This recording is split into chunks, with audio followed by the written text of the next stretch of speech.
strmý svah, ktorý je pôžitkom pre vynikajúcich lyžiarov. Hovoríme o najvyššie položenej zjazdovke na Slovensku v Lomnickom sedle. V tejto sezóne sa jej brány otvorili až dnes. My sme sa pozreli nielen na svetlé, ale aj na temné dni histórie tejto tatranskej čerešničky na torte.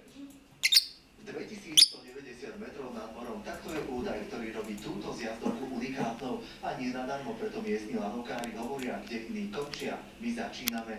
Už 43 rokov je s týmto miestom spätý aj Juraj Jancík, ktorý tu posledné roky stretuje a svoj vzťah k Lomnickému sedlu prirovnal peknému manželstvu. Celý život som tu a nemenil by som to za nič. Pomaly sa už ale